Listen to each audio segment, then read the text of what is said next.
Good morning, it's Randytbird out here in steamy hot Arizona. Sunday morning early. Going to get out for a ride. It is freaking hot already. Probably in the mid 90s. But I got to get out and ride. It's just been brutal. Absolutely brutal lately. It has been 100 and teens, 115, 116, 119 degrees all week, all month. Here we are, the 30th of July. It has not been under 110 this month, and it hasn't been under 115 for, oh my God, 15, 16 days now. This is the 16th day that this is happening, and I gotta tell you, even for us out here, this has been tough. And anyway, just getting out for a ride. You can see that we might have some scattered showers today, so I might hit a few raindrops. In fact, before I left the house today, had a couple drop on me, but it's warm rain, and it is it's going to be few and far between, and hopefully we'll get a big storm today. There's some clouds building up out in the distance, so that's what we need to break this cycle of ungodly hot weather here. But anyway, just out for a ride. The weather unfortunately is the main topic of conversation out here. As I mentioned last time, I had lost my job, and Friday was my last day at work, and so right now I'm unemployed for the first time in my entire adult working life. So it's a little different. I do have some things in the works that are very, very promising. Just to give a little teaser, they are in the motorcycle business. Something I've always wanted to do, so just waiting for the other shoe to drop there, and to get involved with that. So stay tuned, and I will be talking about that again later. But today it's just a ride.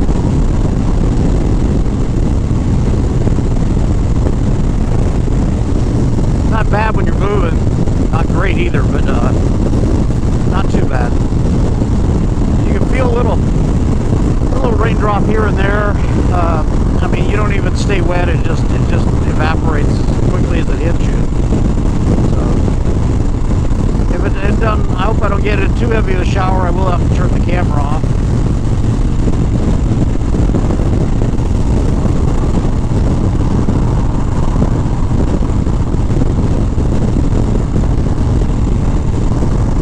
Anyway, trying a different setup this morning on the camera. I got a different camera mount, and the media mod on the later Hero series is quite a large device, and I put a chin mount on the helmet, and I'm running another enclosure for the camera to allow the microphone adapter into that case, which eliminates some of the bulk. And we're getting a few raindrops now. So we're trying that today to see how that works, and hopefully I had some problems with the media card here the last time I used this camera, and I think I had a corrupted media card, so I replaced it with the most current product out there, and the best that you can get, and we'll see how that works today. Problem was with the camera was freezing up, even though the screen would freeze, but it was still recording, but it was hard to tell what was going on.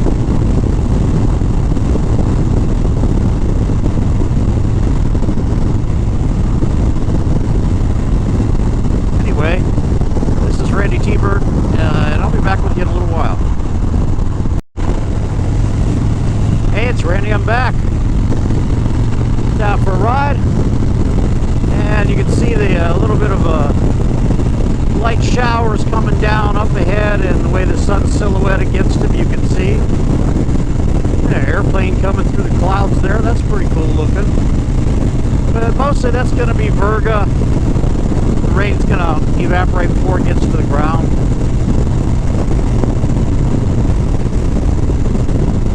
But that's going to be going on all day, they tell me, and then a heavier chance the rest of the week. And for the first time, it'll be in 30 days, the temperature will be below 110, which it's pretty sad when you think 107 is going to be a nice day.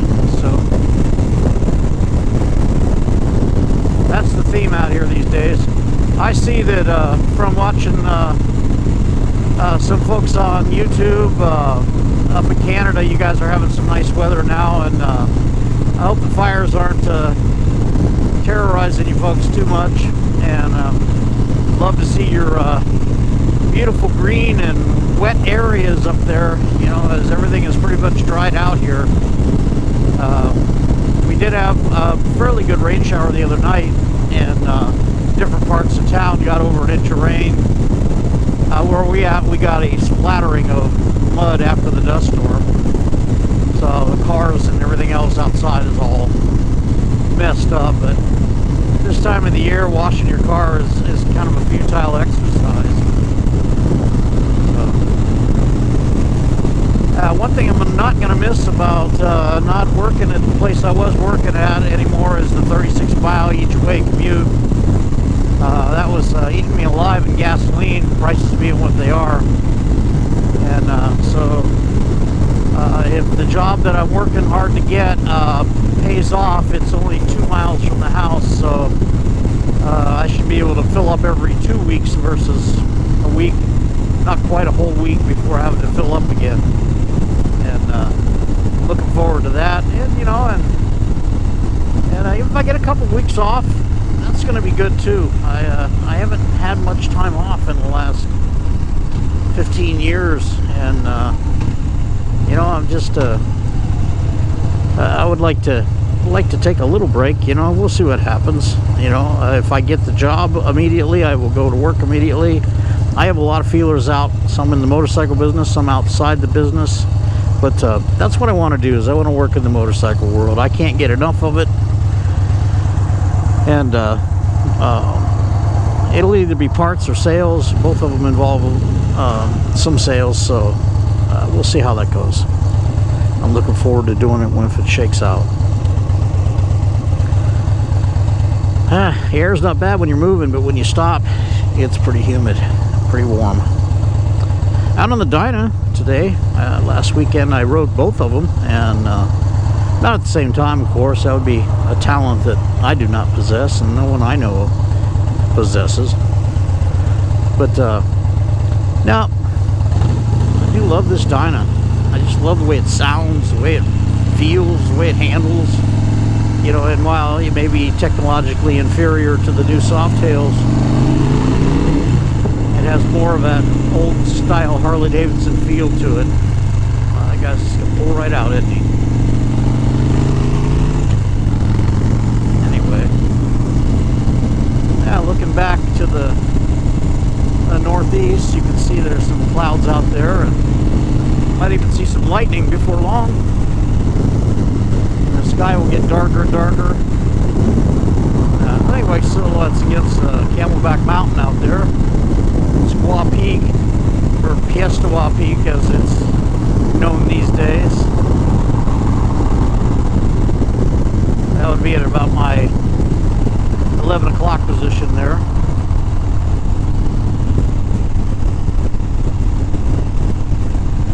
McDowell Mountain straight ahead.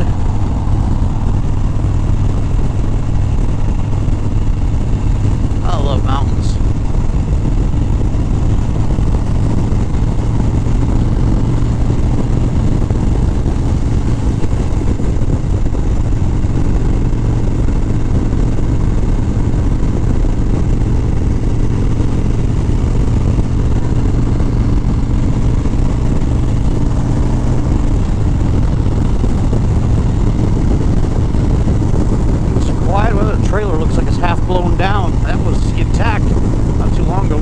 Strong winds come through here earlier in the week, and it took down some big trees and some power poles along the central part of Mesa, literally within 3 miles of my house, and we didn't get the rainstorm. We got the wind, made a mess of things with the dust. This is the first time I've been out this way since that storm. It should be a little cooler out here, away from the city, out here in the open land. Very hazy to go along with the clouds. It's just it's been that way lately. The visibility hasn't been what it used to be. Probably get pretty windy today as well. That wind's like a blow dryer in your face in the afternoons.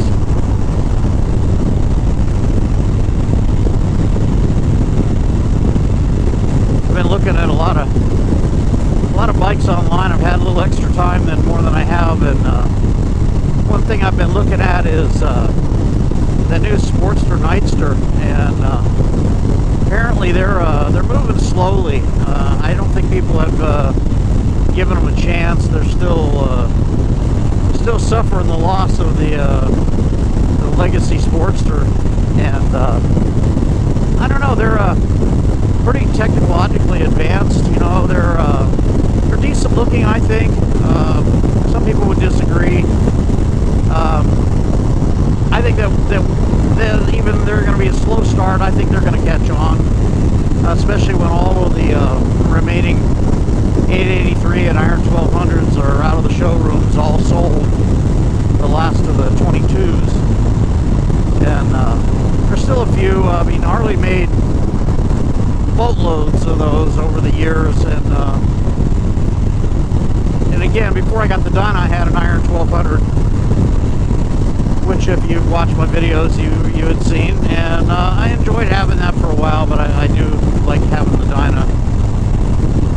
But you know, and they were at the end of their evolution, and then with the EPA rules and the worldwide rules, the Euro 5 emissions, Sportster just didn't have a chance anymore. And so rather than redesign a almost 70-year-old design, they made the new Revolution X motor in the 975, which is quite a motor. They make 90 horsepower, and they have ride modes and all that stuff for the newer. And I know the traditionalists don't feel like they need such things, and you know, to each your own. You know, but Harley Davidson has to look past their current buyers, because they won't be in business if they don't change with the times. And that's what happened with Indian. That's what happened with the original Triumph, Meridian Triumph company, and BSA, and a lot of those. When they didn't change, they became obsolete, and what they did was too little too late. And I think Harley's going down the right road by making stuff for both sides. I mean, you can still get your traditional V-twin and the baggers. I know I had a couple of the Softails, and they're really nice. They're really great bikes. I mean, and they got great feel to them, and you know, and losing a lot of vibration and a lot of clunkiness is not a bad thing. And again, Harley's going to continue to make the stuff that butters their bread, but they have to keep doing things for the future. Pan America was a big success, and who'd have thought that would have happened? I personally thought they were odd looking, but they've kind of grown on me, and they went into a very crowded, established genre of motorcycles, and BMW, Triumph, Ducati, Honda, you name it. Yamaha had already been playing in and done extremely well with what they'd done.